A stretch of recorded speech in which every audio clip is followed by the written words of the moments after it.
भोरे भोरे नहा धो के फिर निकल गलियो बड़गांव के सूर्य तालाब की ओर।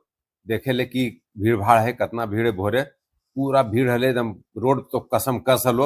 और वही सूर्य तालाब के चारों ओर एकदम पूरा भीड़। श्रद्धालु लोग के कोई अर्घ दे रलखेल, तो कोई अपन सामान बोरिया बिस्तरा कोई बांध भी रलखेल, जिनका अर्घ पड़ गए, उनका घर भी जाना हले। जब अर्घ उर्घ पूरा पड़ गए ओकर बाद सब बोरिया बिस्तरा लेके निकल गए अपना माथा पर बड़का बड़का बक्कू ले लेके। आ 2-3 दिन से सब आल की यहाँ पर खाइए नहाए खाए के दिन एलखी हल। अर्घ समाप्त होला के बाद ढोल बाजा के साथ मुड़ना भी घाट पर खूब होले।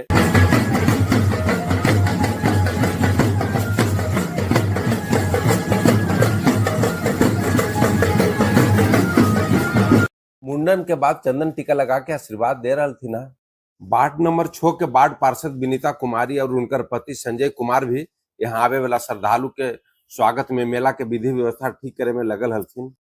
बड़गांव छठ मेला से लौटते वक्त सब लोग कुछ न कुछ खरीदारी में लग गए। सब अपन अपन पसंद के चीज खरीद रहे। कोई नगवेसर, कोई कन्वेसर, कोई पर्स, कोई चूड़ी, कोई लठी, कोई बर्तन, जिनका जे पसंद है। कोई लड़की देखो 100 रुपए में दिल खरीद ललके। हमरा रहल नहीं गए, हम भी बगले में 100 रुपया में एगो पर्स खरीद ले। कहा हमर मैडम के नहर के मेला है, नहीं ले जीबे एगो अच्छा बात नहीं है। फिर चलो बड़गांव मेला से एगो पर्स मैडम के ले जाके खरीद के दे देवे।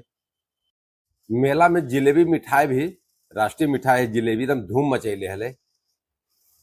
बड़गांव छठ मेला के अइलो दीदी, हमारे ब्लॉग में कमेंट बॉक्स में तोरा लिखबो कि हम कहाँ से अइए और कहाँ से अइए। हम उतना दूर से अइए तोहर मेला घूमे ले कि अपन ब्लॉग में बड़गांव छठ मेला की भी ले लिए। पता को नहीं कि यहाँ हमारे ससुराल भी है, इसलिए एक बार कमेंट करो। अगर बड़गांव के हो तो जरूर कमेंट करबो कि हम बड़गांव के ही है। चलिए धन्यवाद, फिर मिलेंगे अगले मेला में, यानी कतकी छठ में।